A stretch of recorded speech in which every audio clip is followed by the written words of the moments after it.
Hello and welcome to this second video in a short series of 3 videos by AC Education around the theme of the road to recovery. In these 3 short videos, we're just exploring different aspects of preparing for the return to school for children, and also thinking about how we might promote recovery and prioritise well-being for all.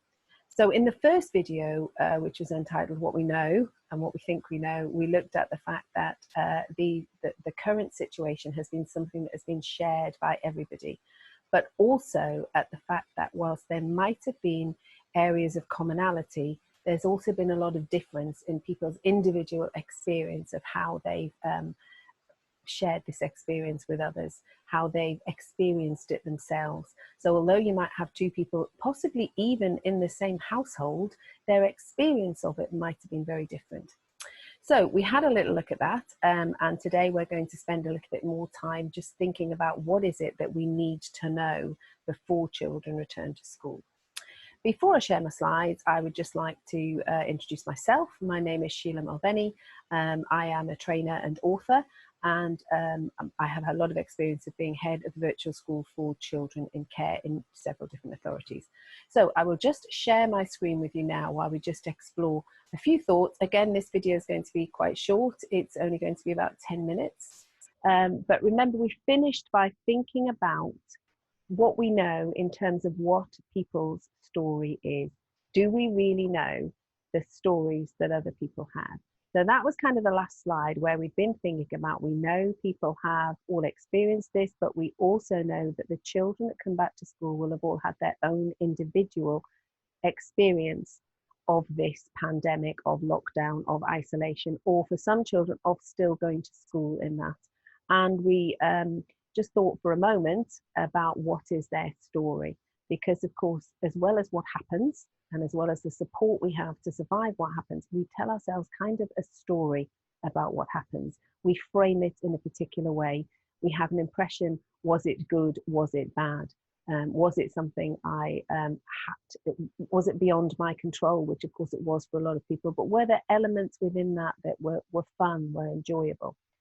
So what we need to know in terms of welcoming children back into school in whatever way that happens, and I know that there is still a lot of discussion about how that might work and what it's going to be like in terms of keeping children safe, but allowing them to go back to school. So there's still a lot of work to be done. But I think one of the things that I would feel fairly certain about is that there are the things we need to know as adults. And I think one of the things we need to know right from the get-go when children start coming back is which are the children that need our help the most. Now, I know a lot of local authorities and a lot of schools put a lot of time and effort into identifying the children that they felt were vulnerable. And that's absolutely right and important. And of course, some of those children were invited into school. My general sense is that not as many went as we thought would go, because sometimes their parents preferred to keep them at home. Now, there might be a whole range of reasons for that. Obviously, some did go. But if we think about that whole concept of vulnerability, and we talked about this a little bit in the last video, there'll be some children who we would have thought of as very vulnerable, who actually might have had a reduction in their vulnerabilities during this time. So some children whose parents maybe lead very pressurized lives, they maybe feel quite under the spotlight, they maybe feel that school are quite critical of them, if they have involvement of social care, that maybe they're quite critical. They may have had all sorts of reasons for being very stressed, which makes the vulnerability worse. And actually, this situation might have actually helped them. Now, we don't know if that's true for many, but it will probably be true for some. And then there are other children that maybe we haven't thought were very vulnerable at all. They may have had parents who were very attentive, that they had good attachments with, and those parents might have experienced situations that means that their capacity to care and their capacity to maintain those solid, supportive, calm, attached relationships has been compromised. So it might be that some parents have lost their jobs, some parents have extreme anxiety about their own health or health of their children or health of other members of their family. And it might be that some of those parents have had huge financial worries which has impacted both their own ability to manage and regulate their emotions, and possibly, if they're in a partnership or relationship, it's maybe had an impact on that. So as we mentioned last time, there are some children that may not have been vulnerable prior to this that have become vulnerable through this crisis because of what has happened to them and their family. So I think when we're going back into school, we need to be thinking and asking the question, what is it we need to know about the children? And I think Maslow is a really helpful model for this. We know that we cope best when we have our needs met. And I'm sure you've all seen the Maslow's triangle before. It's very helpful to remind ourselves of it. So I think that's a really good way of thinking about how is the experience of the lockdown or the isolation, or for some children, the experience of still going to school through that. How has it impacted them? And one of the things we can do is think about Maslow and think about some of the questions we might want to ask. Now, before we do that, of course, we make assumptions, because the amount of information we get means that it's very difficult to face each individual situation without making certain assumptions. And they can be really, really useful. They can also be dangerous. So we need to have a sense that we knew these children. If you're working in a school, teachers and school staff know their children. You knew them before this experience, but of course things might have changed during this experience. For some, they may have changed for the worse. They may have had experienced, a lot of anxiety, stress and trauma through this experience, but for others, they might not have done. And actually, we need to be careful not to assume that some of the children that we think need the most help, in fact do, because they might be children that maybe have been very well supported through this and perhaps need less help. So assumptions can be useful. They can also be a little bit dangerous, because what we really need to know are the stories of the individuals. Children's needs will vary, but a large number returning to school after this, in whatever guise they return, whether it's 1 year at a time or certain years, whether they're in smaller classes, it looks like rotas aren't going to happen, but however it works, there is going to be a variable number of children who need support. But my sense is it's going to be quite a large number of children that are going to need some degree of settling before they can learn. Now, if children have already experienced quite a bit of trauma and stress, then they might have found the experience of this something really that's been quite damaging for them. If we experience a lot of stress, remember, we often get a little bit stuck in survival mode. These are children that can see any level of anxiety or stress as something that's quite threatening for them. So they will need a huge degree of settling. But other children that were coping fine in school before might actually need some settling now.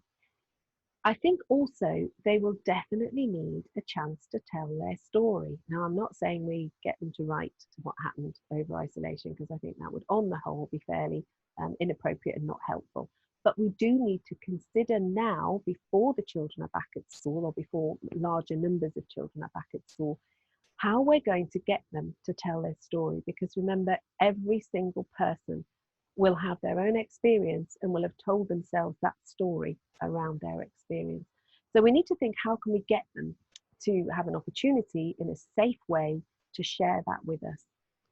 And of course, what we also know, and I think this is a reasonable assumption to make, that there are some that will need considerable healing and recovery before they're back in the place that they maybe were before this experience. So the kind of questions that you might want to ask are, and as I said, Maslow is a good starting point for this, but if you're considering children, you might want to think, what was the likelihood of their physiological needs being met while they were in isolation or lockdown? You might want to ask, do you think they will have felt safe?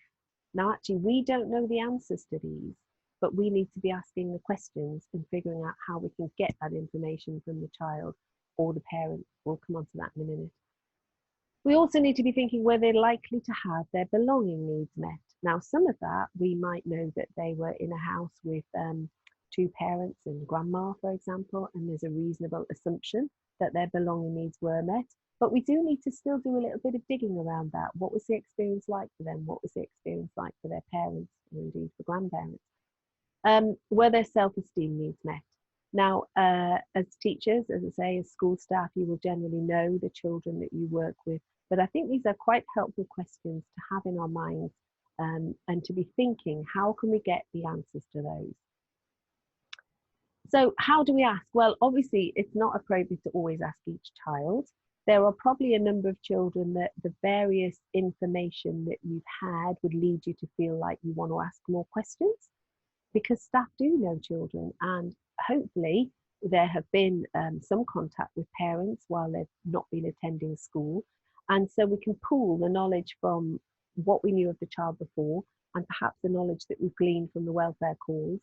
And we can think about how can we create a situation where those questions can be answered. Now, that doesn't mean we ask those questions as a question, but we can create situations where children are able to give us that information, or indeed we might get some of that information from parents.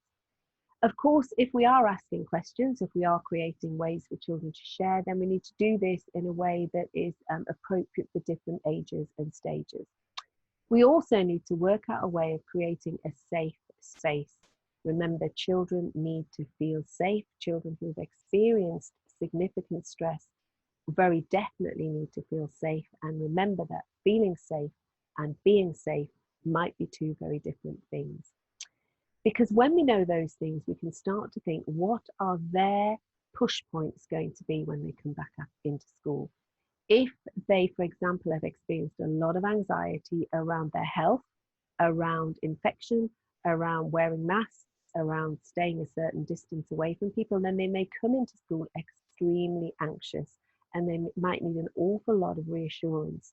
Of course, some children, even if they have the chance to come back to school, might not come back to school, partly because of their parents' anxiety, for some children possibly because of their own anxiety. So they're all kind of useful things that we need to ask. And remember, we can ask this in all sorts of different ways. So the title of this video is what do we need to know? And I would say what we really need to know is each individual child's story, how they experience this. We may from the outside think this was a terrible experience for them, but actually they might say, it was great, I was home, mum and dad were home, we didn't get up till late, we had lots of times to play.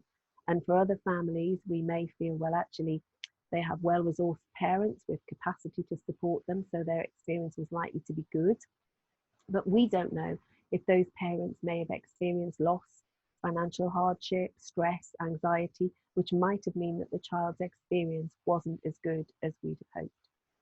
So we can think about how we can ask those questions. I will just stop the share now to finish off. And in the next video, we're going to look a little bit about what we can do. Now, the next video, again, will be fairly short. It won't have a PowerPoint attached to it. It's really just going to think through what we can do to prepare for children coming back into school. So I shall say cheerio for now and hope that I see you again soon.